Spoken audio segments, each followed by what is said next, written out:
Welcome to Rewatch and Rank. On this channel, we rewatch older TV shows, provide a summary and opinion on the episode before ranking each episode against each other. Today's episode is Death Note Part 1, Episode 11, Assault. The episode in a nutshell is just a brief summary of exactly what happens within this episode. At the end of the previous episode, we saw a series of 4 tapes and a letter being sent to a news station. At the start of this episode, that news station has decided to play the tapes. The tapes are from Kira, who essentially kills some minor criminals to prove his identity before then giving the message that they want the police to stop trying to stop them and basically giving an ultimatum of you have, I think they said 3 or 4 days in which to make your choice about whether or not to work with me. They also killed some news anchors, which they were able to predict, claiming that they were bad people because they spoke up against them as Kira. And overall, the police naturally and L decide they need to stop this. So the first one to get all riled up is Yukita, who basically goes as fast as he can to the news station and tries to get in. The security guard won't let him. And then we see him falling down, clutching his chest, having a heart attack. This then leads L to realize that even though previously he had speculated that Kira needs both a name and a face, that may not have been true, and perhaps only a face was necessary. And then we have Aizawa, who's trying to go ahead and follow Yukita, but L stops him. And as he's holding him back, we see a bus or a van, very large vehicle, driving straight into the TV station. And we find out that this was Soichiro, who had escaped from the hospital where he was still being cared for because of his recent natural heart attack. And he then goes into the station and basically demands they stop the broadcast, give him the tapes. And then he phones L, who is already on the phone with the police director, basically telling him that if the police interfere without his guidance, they may all end up dying. And just as he says that, of course, on TV, 2 police officers end up dying of heart attacks, realizing that Kira is likely in the area. We then, of course, have the police following L's guidance to essentially cover their faces, using lights to kind of blind anyone who may be watching, using the riot shields, and also large buses to basically black out the entrance and make sure that nobody outside of the station would be able to see in, because they have realized that Kira will be outside the station, not inside of it. And then Soichiro follows L's orders on the way out, and a car is waiting for him with tinted windows so that he is able to get away. And then we see that the desk and binoculars, or the table with binoculars on it that Kira was previously using, is now empty. And then, of course, Soichiro brings the tapes to L, who reviews the tapes, and basically the 3rd and 4th tapes were to be played depending on the police officer's decisions, and was outlining more ultimatums, whether they said yes to helping Kira or no to helping Kira. If they had said yes, it was asking for more criminals to be broadcast for them. And then if it was no, which is the one that they chose, then either a higher up in the police force was to show their face on TV, or L himself was to show his face on TV, or else, essentially. And naturally, they're discussing this, and obviously, multiple countries' leaders get together and they want it to be L who shows his face, not the higher up in the political police force. But L says they have 3 days to figure out an alternative to that. He also requests formally from Soichiro to allow Light to participate, And then we also get to see Light's reaction, which is, of course, chuckling because he knows he has an ally and that there is another Shinigami who is around, but he also acknowledges that he can't leave him to run wild because obviously he's bringing down his reputation by killing innocent people and minor criminals. And also, he knows that this person will have made the ideal. And also, what was the other thing? Right now, he's glad because potentially this new Kira could take care of Elle on his behalf. We then also have Elle speculating that there is a second Kira with an over 70% chance because of how out of character this Kira's actions are and how less careful that they are and their willingness to kill more innocent people, which Light as Kira did kill Lindell Taylor, but again, there's no way that they can prove he didn't know that that was a criminal. And also, there is the fact that even Elle mentions that only people who directly try to stop Kira and challenge him would be killed by Kira. He lets otherwise the innocent go, which this Kira wasn't doing. And then at the very, very end of the episode, we get a bit of a teaser of the new Kira and the new Shinigami, Rem, and the new Kira, which is Misa Amane. So now that we've been reminded about what happens, we're going to rank the episode. On this channel, we rank on two lists. The first, of course, is the mostly objective ranking, and then the second is the personal opinion ranking. So I'll start with our mostly objective rank values. The first one, of course, is we have a single arc supporting character development, which unfortunately is Yukita dying of a heart attack in this episode. Unfortunately, we didn't really get to know Yukita that much, so apart from being able to say it, mention it, it didn't really have much of an impact overall on the series.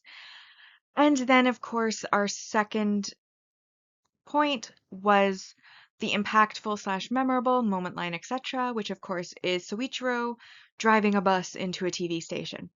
It's epic.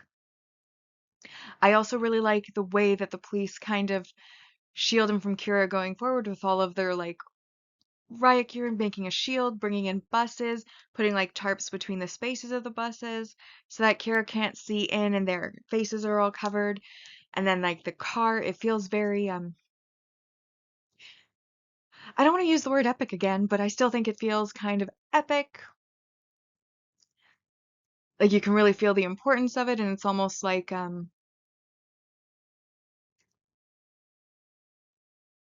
you know what? I'm having my brain's having trouble. Epic's the only thing I can think of. I do want to use other words, but that is the only one that's coming to mind. And that overall brings this episode to 4 out of 10. Honorably, I do want to mention that obviously Misa, Amane, and Rem appear very briefly at the end of the episode. However, much like other series that I'm doing, if a character has a very short amount of time right at the end of an episode, I tend to consider that more of a teaser for that character than an actual introduction for that character. So in this case, because there was only like 2 minutes right at the end of the episode where they were having a brief conversation to reveal Rem and Misa, I'm considering that the teaser, not the introduction, which is why it did not count towards points for this episode. And so once again, 4 out of 10 for this episode. And so as a reminder of our part 1 rankings so far, on our mostly objective ranking, we have in first place Rebirth, Confrontation, Doubt, Encounter, Tactics, Pursuit, Glare, Unraveling.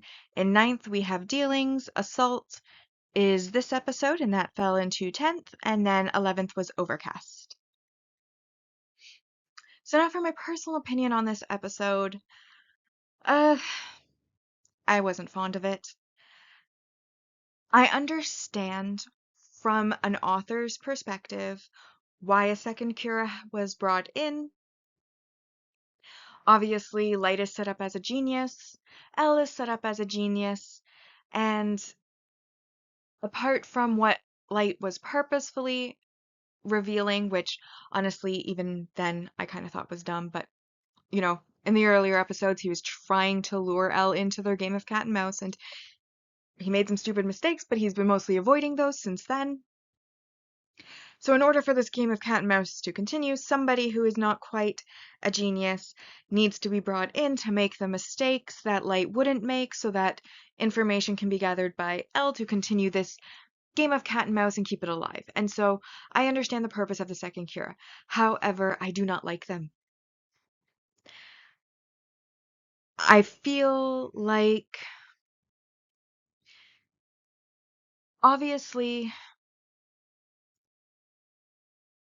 the second Kira is a fan of Kira, but does not know Kira, and does not have the same conviction that Light has, and Light's convictions in and of themselves were pretty weak. We saw that in the early episodes as well.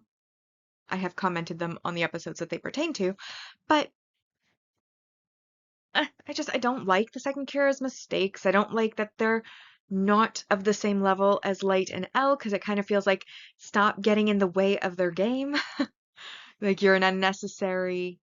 Well, I mean, from like the narrative perspective, like I said, from an author's perspective, I understand why they would be necessary, but from like my audience perspective, you're unnecessary. I'm enjoying Light and Elle's game of cat and mouse. I don't need interference from a third party.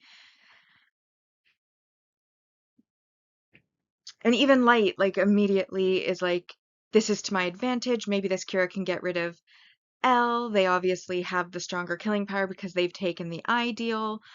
But even he kind of dislikes them dragging down his image, which he has worked hard to cultivate. And it's true, like, immediately upon like revealing themselves, the second Kira kind of damages Light's reputation and, negatively impacts his mission. It's killing innocents, which one of the reasons Kira was supported by some of the population was that they did not do that. Kira did not kill the innocent. They killed criminals. Now we have the second Kira killing 2 innocent TV hosts just for speaking up against Kira, which is censorship, not cool. And then, of course, there is the fact that, supposedly holding the TV station employees hostage, that also they are all innocents there, so that is also something that Kira would not do. And then this targeting of the police, work with me or I will try to kill all of your top brass and Light and everybody else. None of these things fall in line with Kira, his mission as stated by him, and ultimately just obviously is why immediately Elle is able to just note that this is a second Kira, because they're not acting like Kira would, and they're interfering. They're gonna end up getting him caught, because obviously we know what happens in the future. I don't like it. Obviously, there are some standout moments, like I said, like the bus driving the police van into the TV station, the kind of escort out. That was all epic, great. But also, it was pretty light for like Ellen or Light and Ryuk show up briefly. Misa and Rem are teased at the end. Elle has some moments where, he's watching the TV and giving orders. But otherwise, like, it's very heavy on like looking at multiple viewpoints. And it also opens up Light being formally introduced, or not introduced, but basically Elle officially asking Soichiro for permission to let Light in on the case, but he specifically tells Soichiro not to tell Light about the possibility of the second Kira, which is obviously him setting up a bit of a test for Light, similar to what he did with the God of Death messages, making that fake 4th message. And so, and that wouldn't have been possible for that extra test to come up if the second Kira did not interfere. I did not enjoy it. I didn't. So I gave it a 1. I gave it a 1 out of 10. I couldn't give it any higher. I played around with it, but I couldn't. So the part 1 ranking so far, in the personal ranking, in first place we have Rebirth, Encounter, Glare, Doubt, Pursuit, Confrontation, Tactics, Unraveling, Overcast, Dealings, and then this episode ended up in last, which so far is the 11th place, Assault. Which then brings us to our series rankings so far.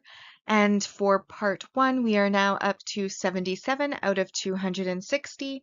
And then the personal ranking is up to 67 out of 260. And with that, we've now rewatched and ranked Death Note Part 1, Episode 11, Assault. Like and subscribe if you'd like to, and I'll see you in the next episode.